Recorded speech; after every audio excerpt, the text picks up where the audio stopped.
Welcome back. In the previous class, we obtained the voltage current relations for the three passive elements in frequency domain. However, we cannot do circuit analysis in the frequency domain without Kirchhoff's current and voltage laws.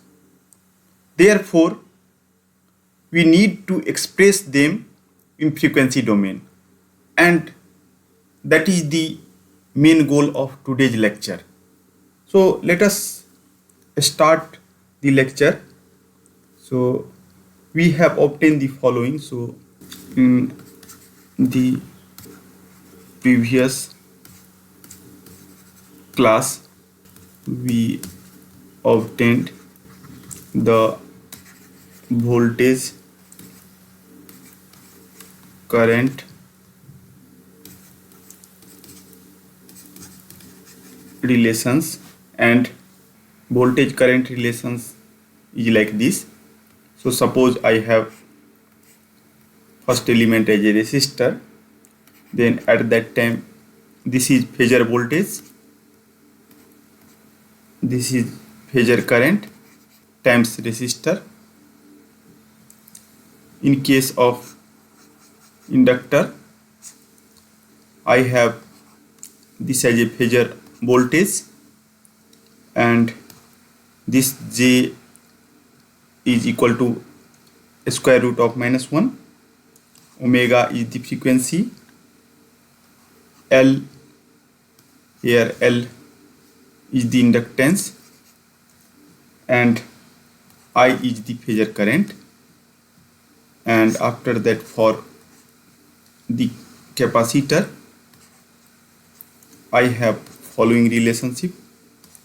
I is the phasor current, J, omega is the frequency, and C is the capacitance. So we have already seen these kind of relations. So now I am going to express this relation in terms of the ratio of phasor voltage to the phasor current. So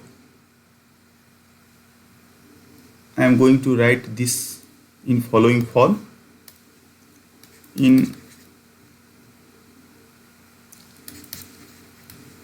terms of the ratio of the phasor voltage to the phasor current, and I can write in this way. For resistor, I have V by I equal to R, that is same like time domain. For inductor, we have certain modification, V by I equal to J omega L, and for capacitor similarly I can write like this, V by I equal to 1 by J omega C.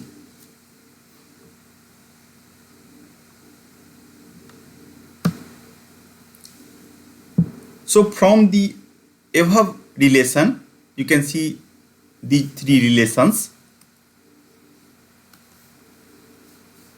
We obtain Ohm's law in phasor form for any type of element. So I am going to obtain. So we obtain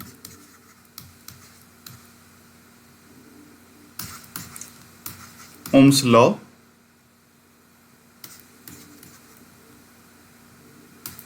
in phasor form for any type of element. And now you can see that in frequency domain I have no difference between resistor, capacitor or inductor. All three are going to govern by same kind of Ohm's law. That is the beauty of the frequency domain. So I can write this relation.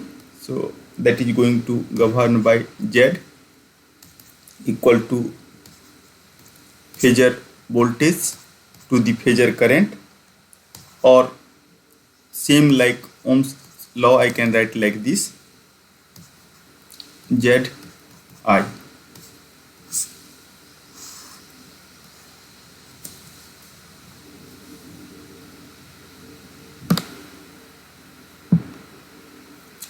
Where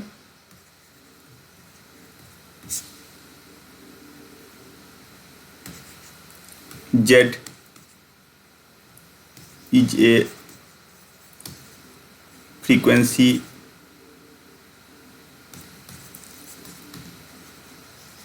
dependent quantity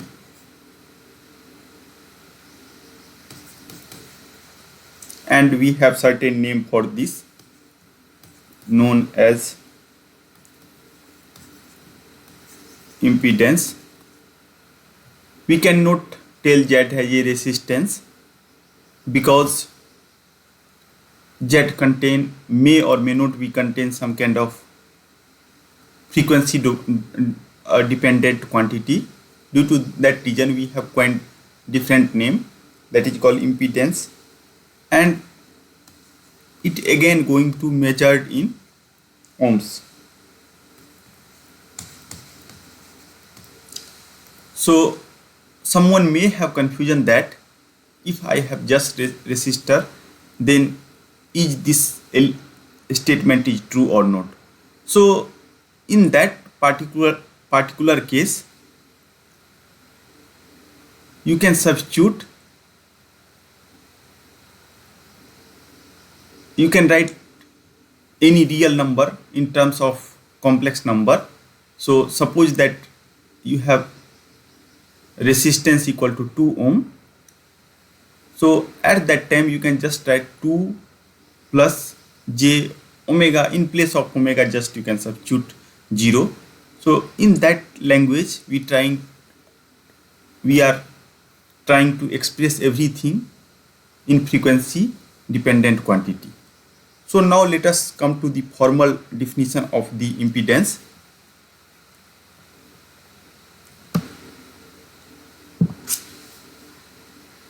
So now I am going to, so definition of impedance is like this.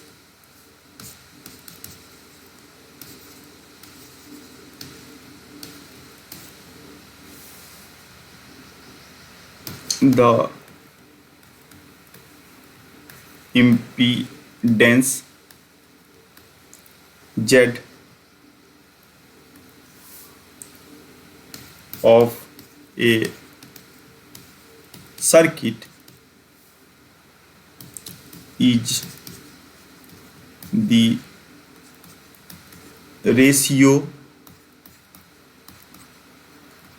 of the phasor voltage V to the phasor current I, and this we have already seen this measured in ohms.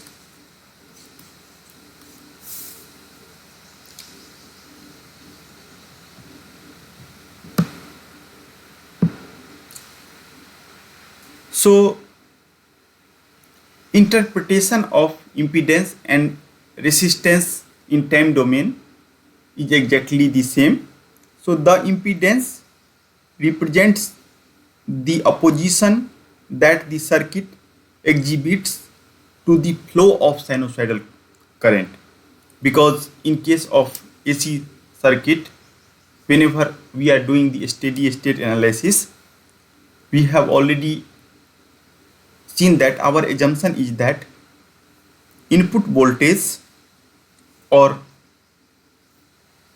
at the same time as a response, that is the current, that is of the form of sinusoidal. Due to that reason, we are telling that the impedance represents the opposition that is the circuit exhibit to the flow of sinusoidal current. Now let us see that impedance is the ratio of two phasors, that is phasor voltage to the phasor current. However, it is not a phasor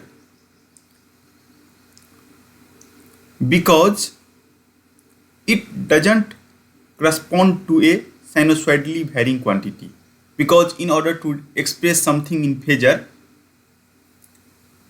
we have already seen that I have to either express that in terms of sine or cosine. But here, that is the ratio of two phasors, but it doesn't correspond to a sinusoidally varying quantity. Due to that reason,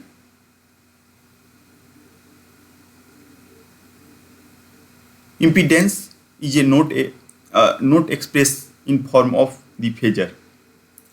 So let us write this point as a remark. So a remark is like this: although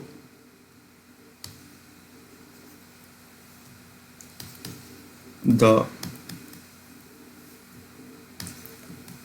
impedance is the ratio of two phasors, it is not a phasor because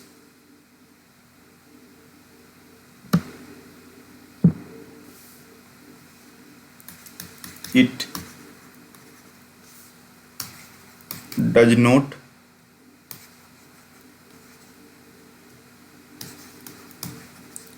correspond to a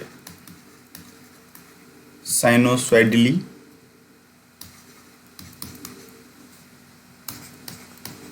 varying quantity.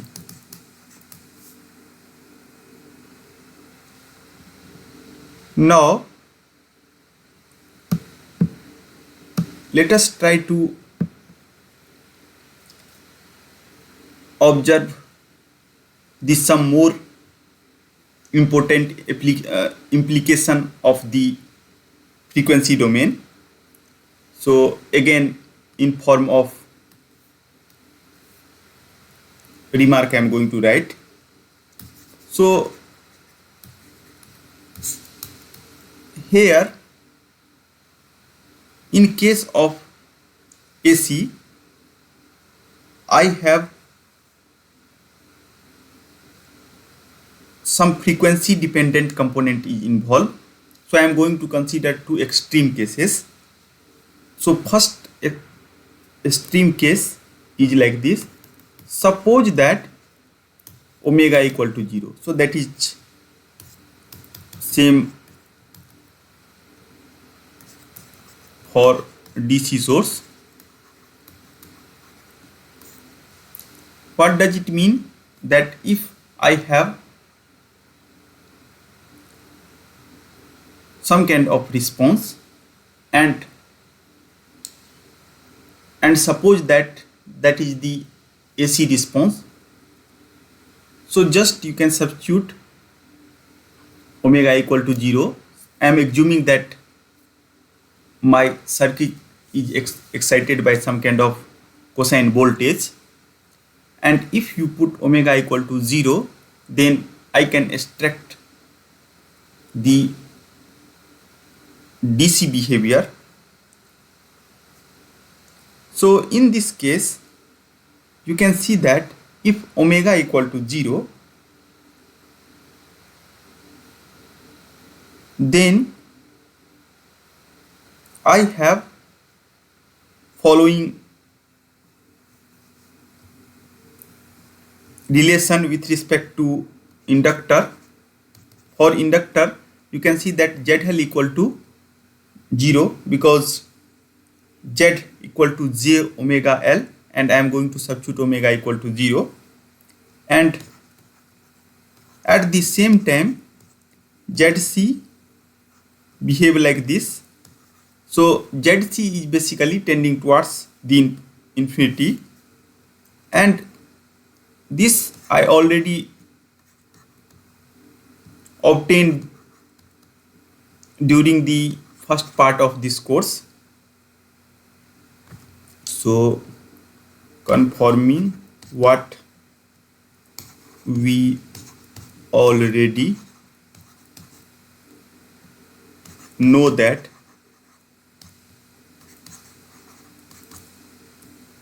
the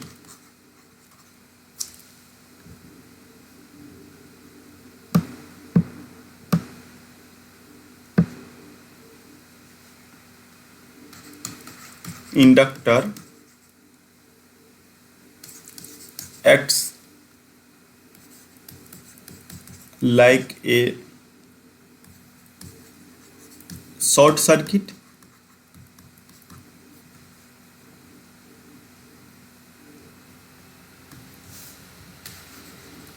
while the capacitor acts like a open circuit.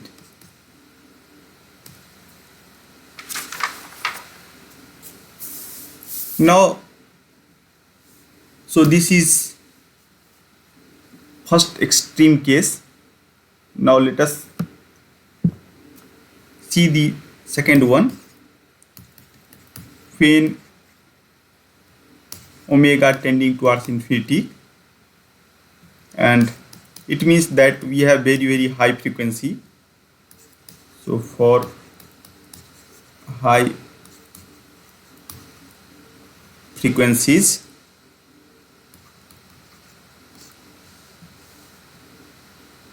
so in this case, now you can see that ZL tending towards infinity and ZC equal to 0. So indicating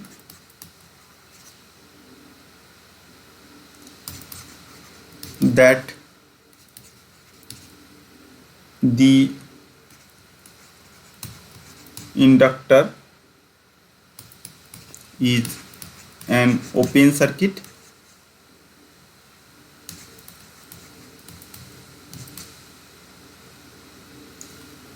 to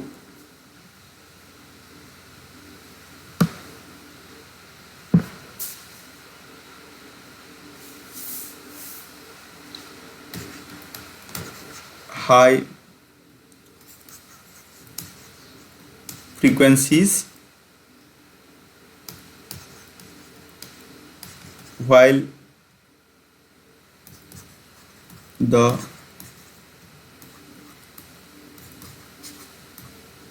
capacitor is a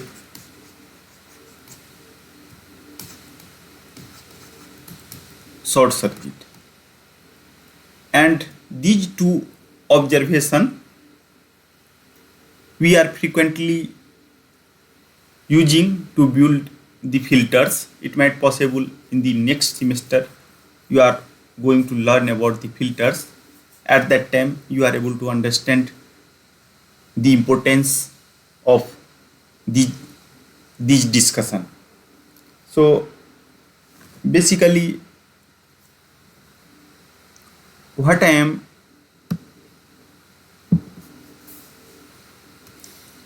going to conclude, that is like this. So I have certain kind of inductor,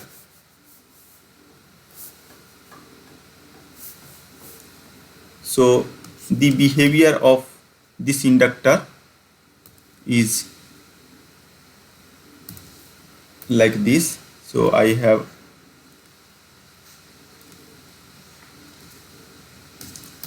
I am telling that this is the short circuit at DC, means omega equal to 0, and open circuit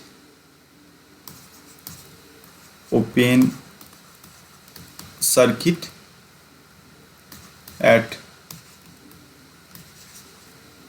high frequencies. Similarly,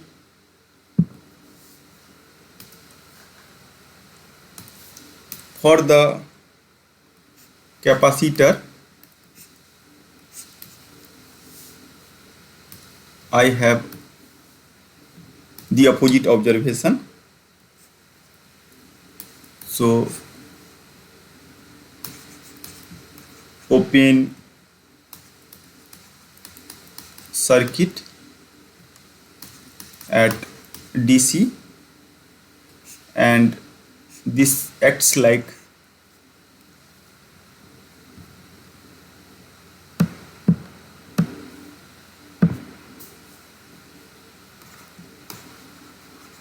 short circuit at high frequencies. So this particular thing, basically I have represent the equivalent circuits at DC and high frequency for the inductor and capacitor. So name of this figure, so sometime it is better to write. So name of figure is the actually equivalent circuits at DC and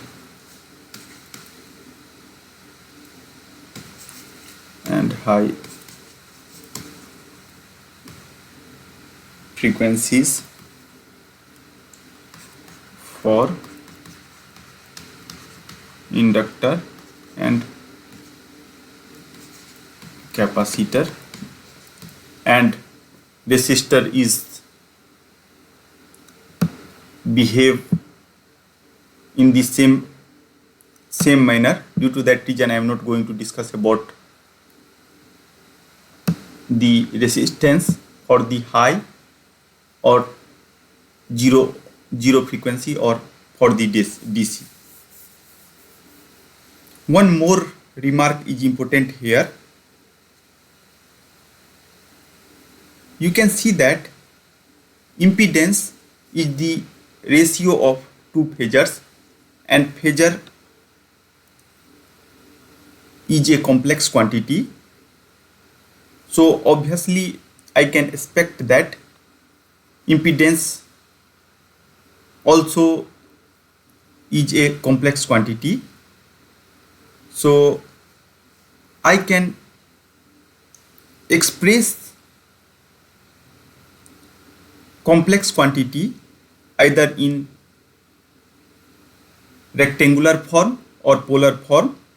So let us see the meaning of these two. So again, in form of remark I am going to write as a complex quantity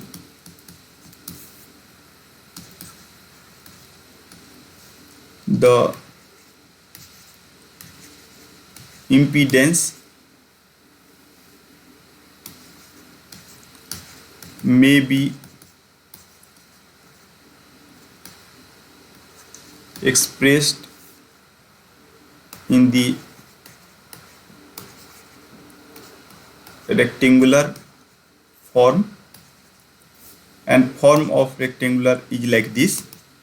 I have real part and I have imaginary part. So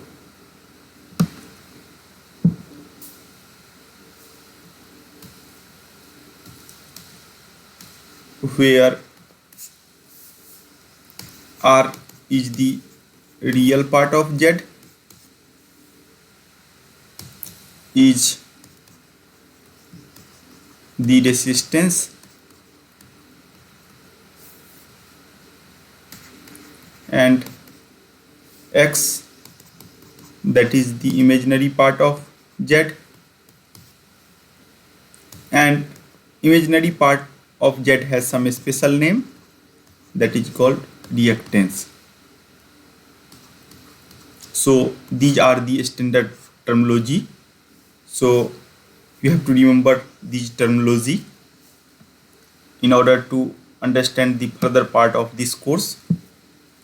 Or I can express same thing in polar form also.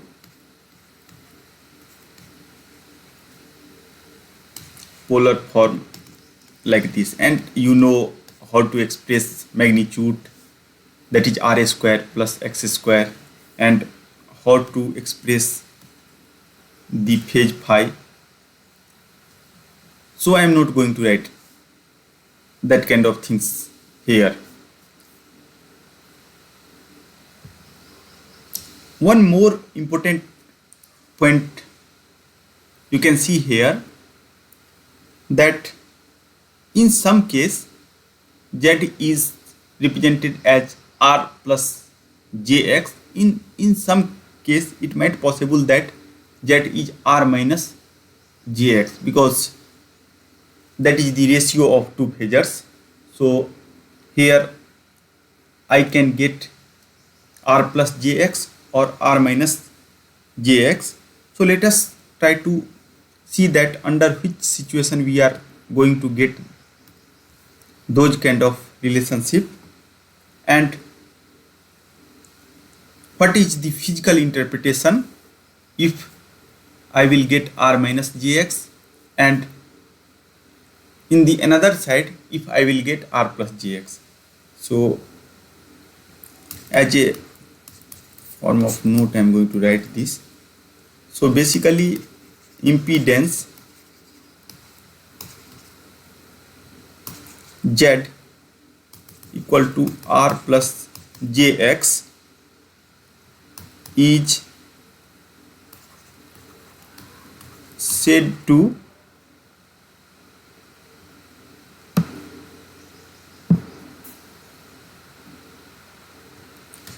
be inductive or lagging since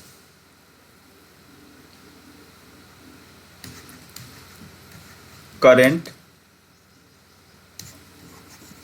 lags voltage. We have already seen this kind of discussion in our previous class. While impedance Z equal to R minus Jx is capacitive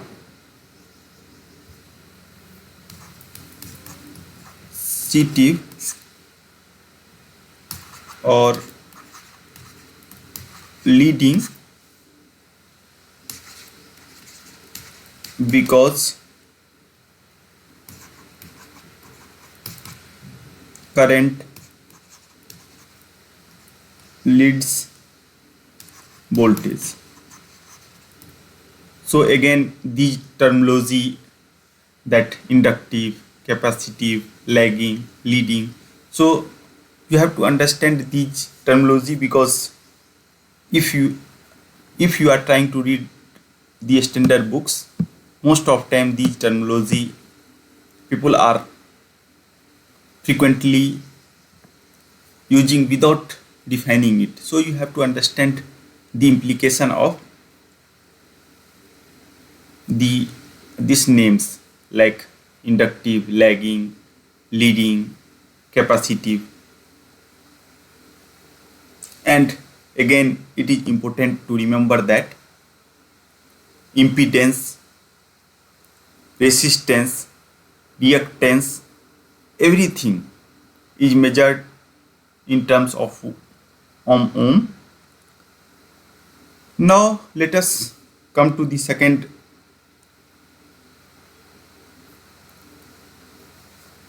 quantity, and that is the basically reciprocal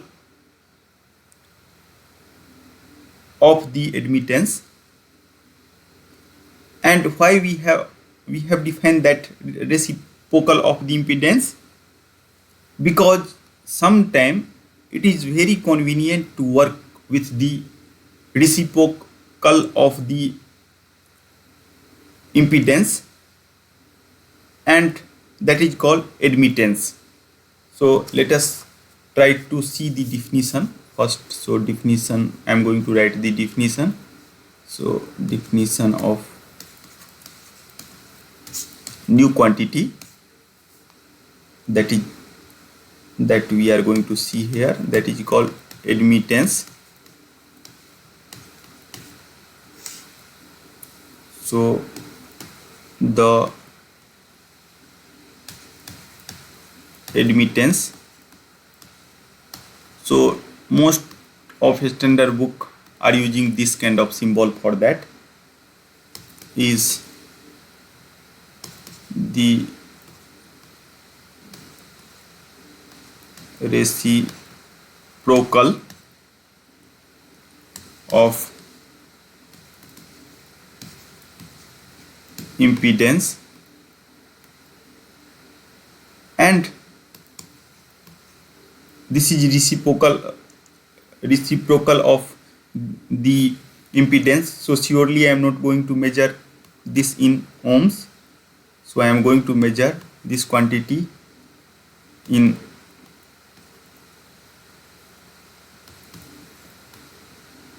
Siemens.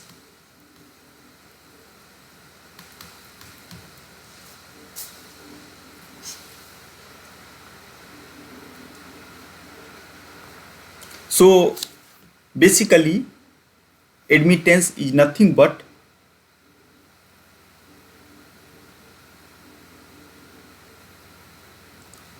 it is the ratio of phasor current to the phasor voltage. So due to that reason, I can also express this quantity in mathematical form like this. So I have admittance, that is 1 by Z, and that is defined like this, means ratio of phasor current to the phasor voltage. So again, same like previous, as a complex quantity, again I can use either polar representation or rectangular form. We may write this as y equal to g plus j beta,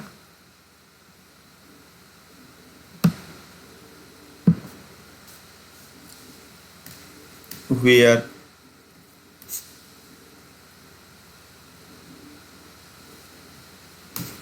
G equal to real part of Y is called the conductance, that is the reciprocal of the resistance, and beta is the imaginary part of the admittance, and this quantity is called the susceptance. So again, you have to remember these are very standard terminology. So I hope that after 1 and 2 practice, you are able to understand, or you are able to remember these quantity, means reactance, what is meaning of resistance, what is meaning of conductance, what is meaning of susceptance. So these are very standard things. So I have already discussed the motivation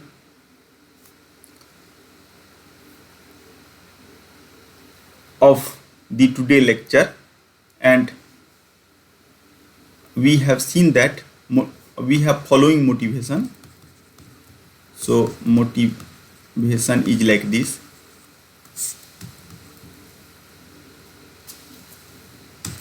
We cannot do circuit analysis in the frequency domain without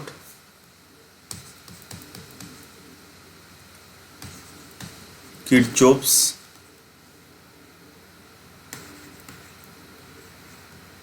current or voltage laws. Therefore,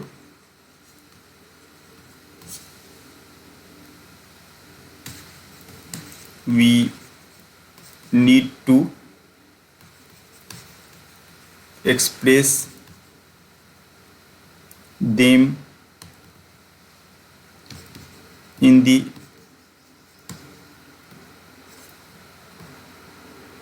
frequency domain. That is the main motivation of the today's lecture. And obviously, before defining Kirchhoff's current law and voltage law, I have to define some quantity like current, voltage, or some kind of resistance like quantity. So I have, you can see that here in case of AC, resistance of the Ohm's law is substituted by the generalized quantity, that is called admittance. So that is the only difference. So due to that reason, we are hoping that that same kind of law, whatever that is applicable for the resistive network, is also remains the same in case of the RLC network, if we are just interested in the steady state behavior, not in the transient behavior, because I have already made it clear that whatever we are going to explore, that is the steady state analysis, not the transient analysis. So in steady state analysis, now I am going to show the Kirchhoff's current law and Kirchhoff's voltage law remains exactly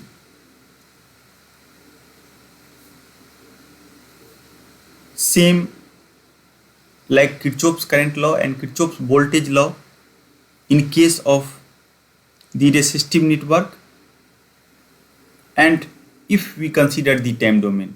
Here my domain is little bit different, that is called frequency domain, and I am going to show that that remains the same.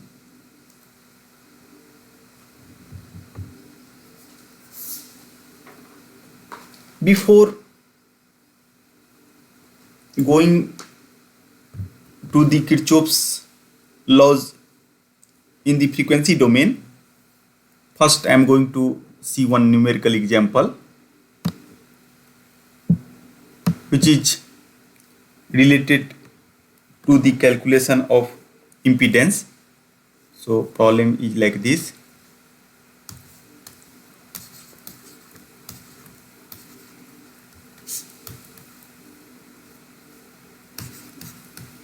Find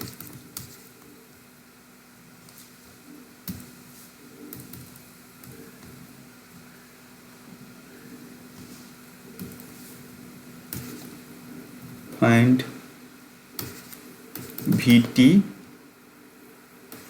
and It in the circuit, and I am going to draw the circuit. So suppose I have source of excitation, that is Vs equal to 10 cos 40, so omega equal to 4, and after that I have one resistor, and suppose I have one capacitor here,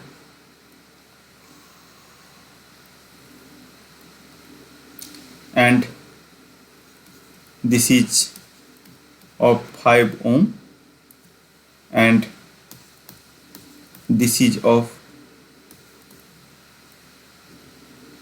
0.1 farad. So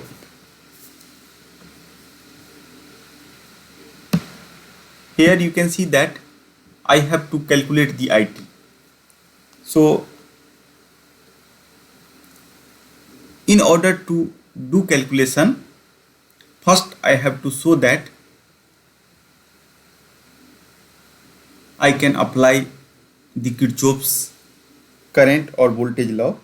So in this particular example, I am assuming that same law is going to apply here, and after that I will prove it. So I am going to solve this.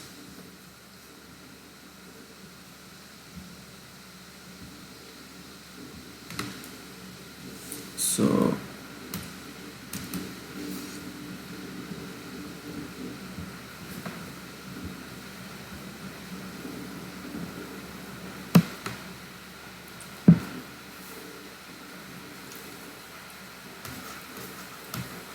from the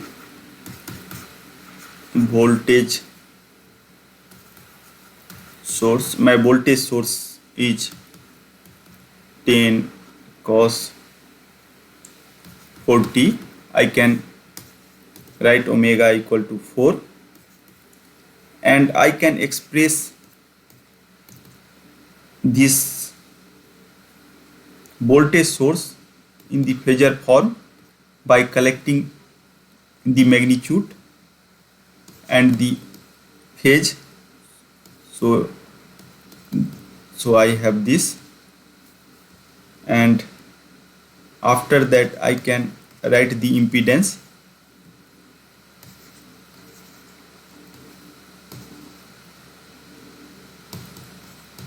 And if Kirchhoff's law will work, then resistor and capacitor is I can convert this capacitor in frequency domain as a some kind of complex resistor. So I have series combination of two resistor, so I can write like this: Z 5 plus, and before giving the physical interpretation of the capacitor as a resistor, I have to convert it into frequency domain. So frequency domain equivalent is like this.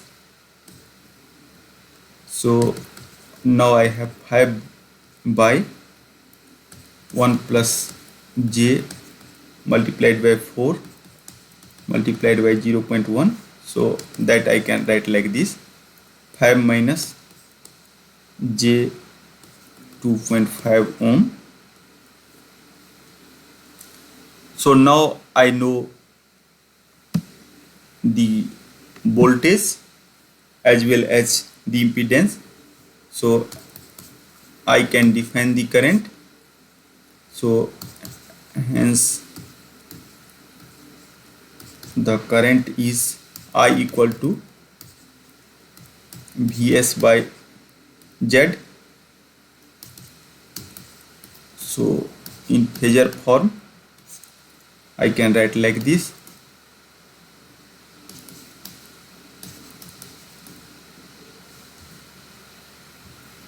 so if you manipulate these two quantity, you are able to get this complex number. Please check it. And after that I can express again this quantity in the polar form like this.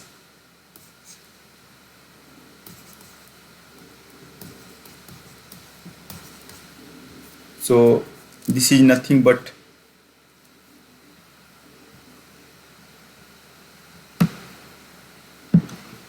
the phasor current. So I can now calculate the voltage across the capacitor. Again I can use Ohm's law now, because all things are behave in same manner. So I have I by j omega c. So this quantity is 1.789 and phase angle is 26.57 by j 4 multiplied by 0.1. If you again manipulate this complex number, then you are able to get these quantity.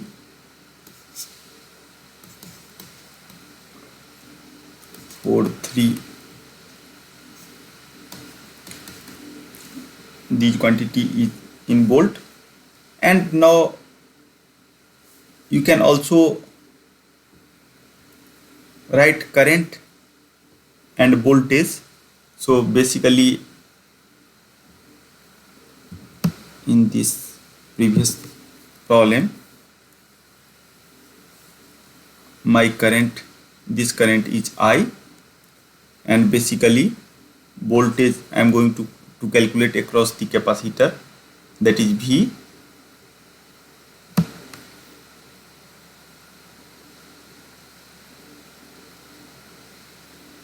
So in time domain,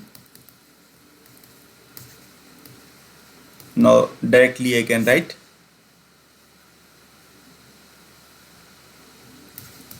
IT equal to 1.789 cos omega t plus 26.57 degree. This is in ampere. and Vt, that is the voltage, that is 4.47 cos 40 minus 63.43. This is in volt.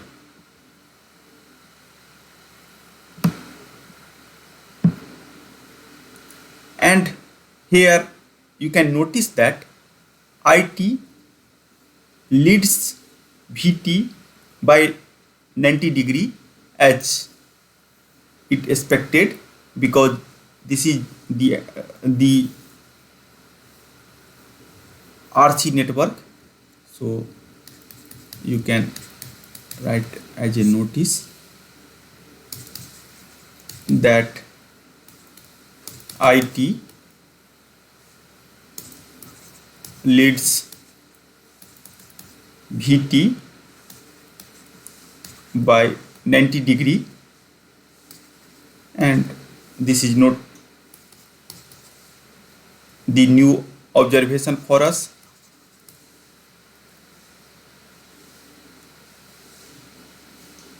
Now let us move to the our main goal. So our main goal is related to the Kirchhoff's law. So I am going to derive Kirchhoff's laws using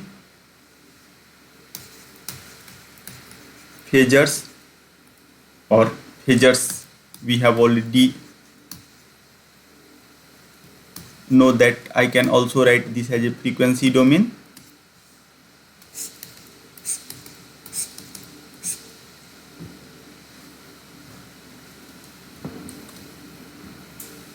And it is straightforward to obtain. So we know the Kirchhoff's voltage law. I will first derive the Kirchhoff's voltage law, and after that I will move to the Kirchhoff's current law. In the time domain, so in time domain, Kirchhoff's voltage law, that is called KVL. So that can be written like this: V1t. Suppose that if you have n number of voltage, so I can express like this, equal to 0.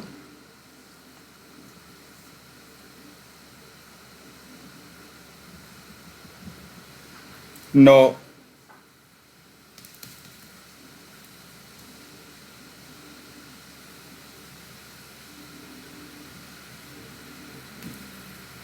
use same like whenever we are converting any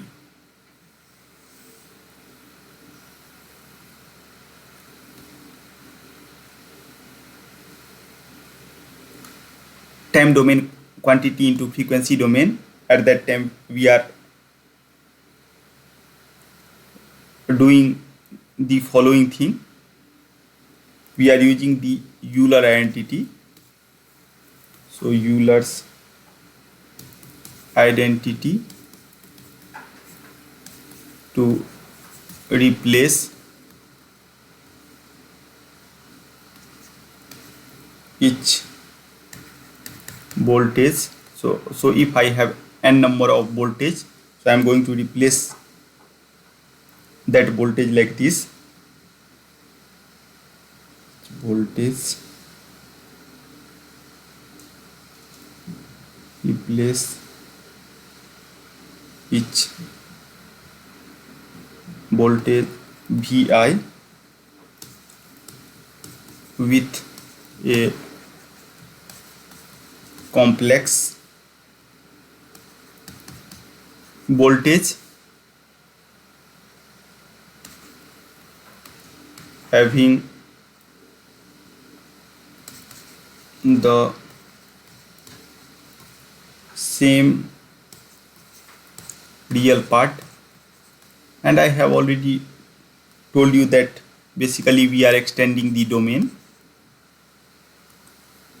express, and after that we have to suppress e power j omega t from the both side. So suppress e power j omega t throughout, and if you do this kind of process, so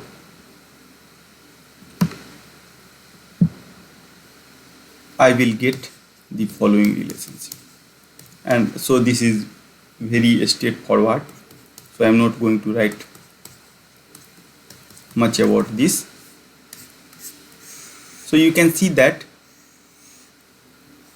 first one is the Kirchhoff's current law in time domain, and this is the Kirchhoff's current law in frequency domain. So both are exactly the same. So it means that in frequency domain I am not going to differentiate between resistor, capacitor and inductor.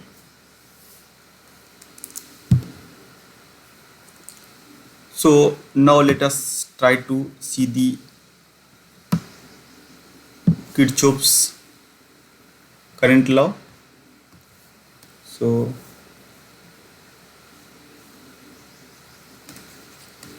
by following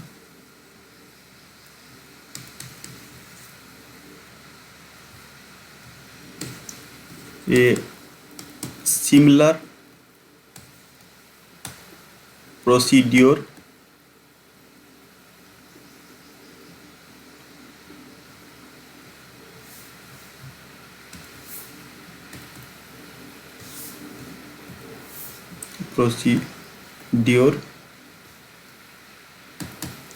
we can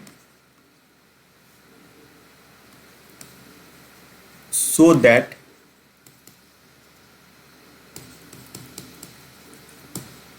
Kirchhoff's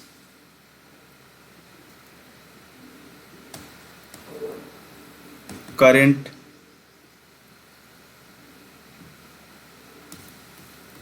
law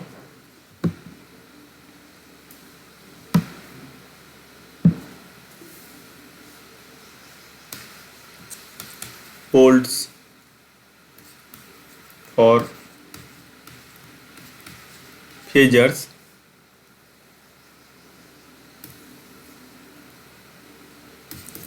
if we let means proof is remains the same, I1, I2 and IN be the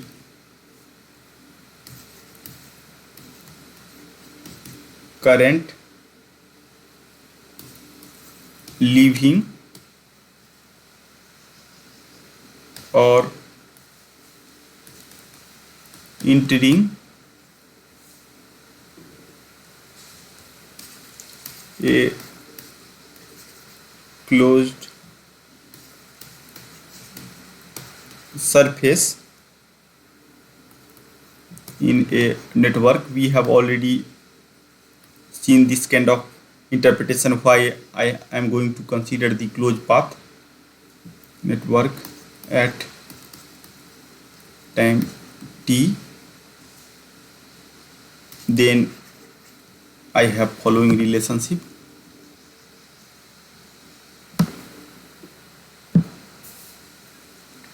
I1 plus I2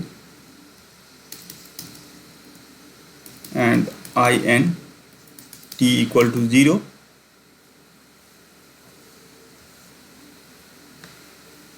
and now if I1 I2 and In are the phasor forms of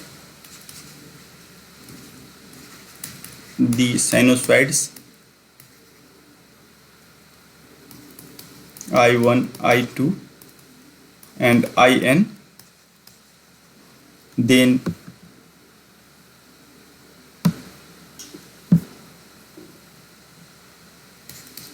I1 plus I2 and plus In equal to 0. So this particular law is nothing but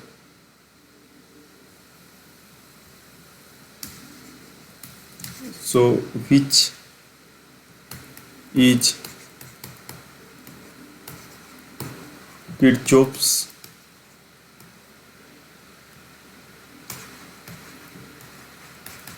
current law in the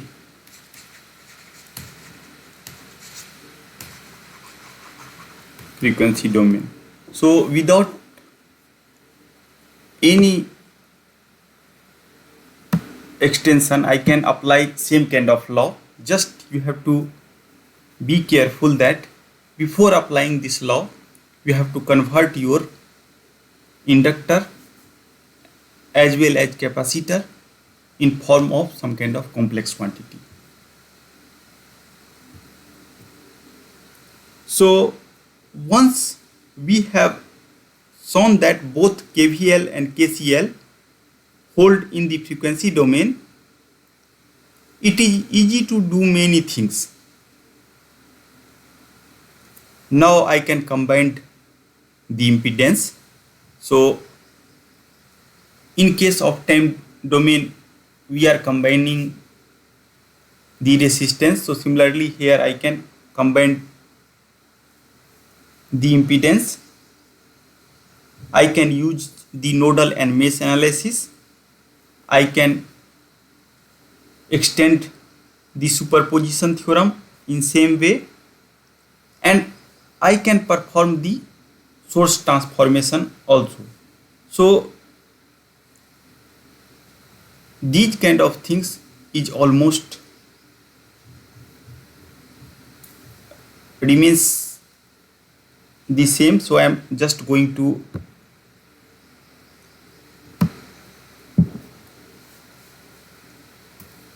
highlight some kind of important thing.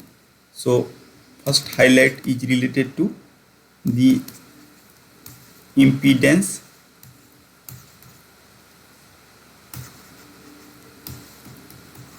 combination.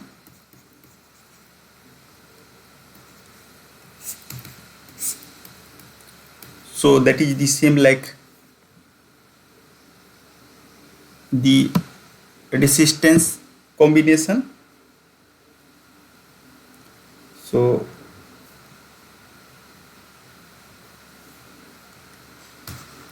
consider the n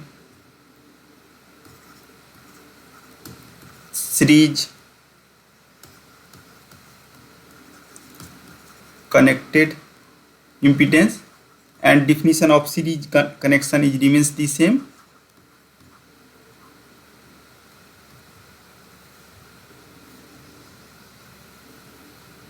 So meaning of the n series connected impedance, and first draw it, and after that we are going to discuss more about this. So suppose I have first impedance and I am going to denote that as a Z1, second impedance that is as a Z2, and similarly I have n number of impedance that is represented by Zn, and I am going to apply some kind of sinusoids. Only in that particular case this analysis is valid. So, and suppose that current I is flowing through this network, and since all impedance Z1, Z2 and Zn are in series, so I am expecting that same current is going to flow through the all impedance, and they are going to induce different voltage. If the value of Z1, Z2 and Zn are different, and this is the voltage Vn, so everything is expressed in form of polar or phasor, you can tell.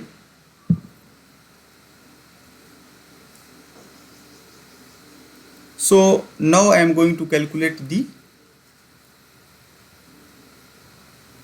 equivalent, and definition of equivalent remains the same. So I have to replace these all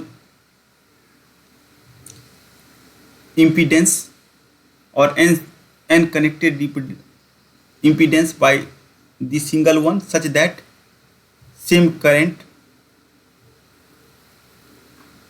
is going to generate inside this circuit. So, and this is my voltage V. So the equivalent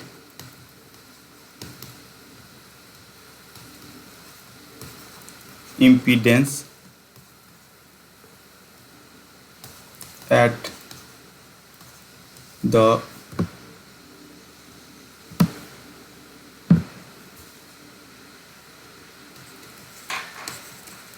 input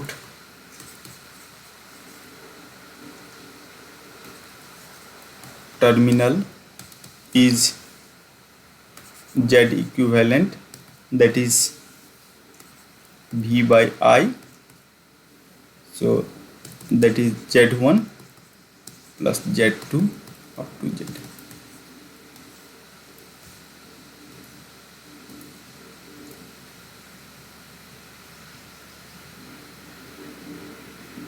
So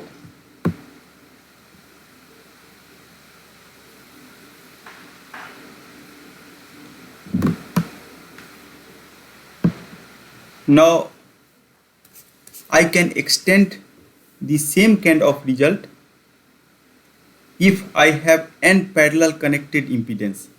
So let us try to see the second result. So we can obtain the equivalent impedance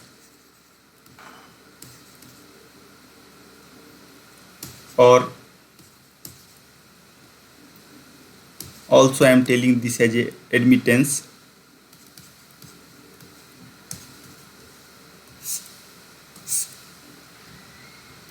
of the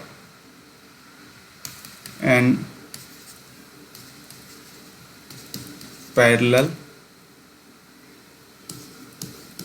connected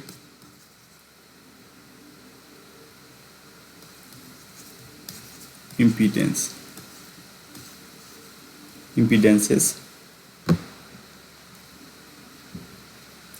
So since we are assuming that I have n parallel connected impedance, so by definition of parallel connection, we can expect that the voltage across the each impedance remains the same. So I am going to draw the one network. So I have first impedance, this is Z1, and after that I have second impedance. So we are going to represent impedance by some kind of box, and inside this box we may have capacitor, inductor, resistor, and I have n number of impedance. So this is Zn. So basically I have connection, and here I am assuming I have nth impedance, and after that I have one source, exciting source is like this. So and after that I have this kind of connection. So voltage remains the same, so I am expressing voltage in terms of phasor, and this I current is going to enter here, but now based on the impedance I have different value of the current, and this is Im. So now I can apply the KVL, KCL, Kirchhoff's current law, at the top node. So everything remains the same. Due to that reason I am not going to discuss again, just I am going to derive the main results. So that is 1 by Z1 plus 1 by Z2 and plus 1 by Zn. So I have used big N, so I am going to replace this by big N in order to maintain the consistency. So now let us try to see the equivalence, and again meaning of equivalence that I am going to look from here, and this is Z equivalent. So the equivalent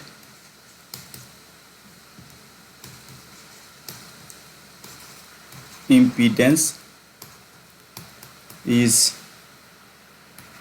1 by Z equivalent, so that is I by V. So 1 by Z1 plus 1 by Z2, and similarly I can extend this idea up to 1 by Zn. And now here you can see that I can easily write these quantity in terms of admittance. So and the equivalent admittance is Y equivalent, that is Y1 plus Y2 plus Ym.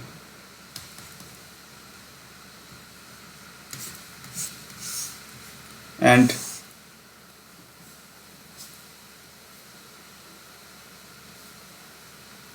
so this relation remains the same as when n number of resistance are in parallel. So this indicates that equivalent admittance of a parallel connection of admittances is the sum of individual admittance. So that is our conclusion. Similarly, it is possible to show that delta to Y connection and Y to delta connection is also valid for the impedance. So I am not going to write those kind of result. Whenever this will required, we are going to use this. So with this discussion, I am going to close the today class. So what we have observed that I have some kind of quantity called impedance, that is just like the extension of the resistance in case of resistive network, and here I have more generalized passive network where we have flexibility that I can take resistor, capacitor or inductor. After that, we have also observed that if I will restrict my source to the sinusoids and if I perform the steady state analysis, so in phasor domain or frequency domain, KVL and KCL, that is going to hold. Now in the next class, I will select some examples and I am going to show you that how to apply nodal and mesh analysis, superposition and source transformation for RLC network if we are just interested in the steady state behavior. So with this discussion, I am going to close the today class. Thank you very much.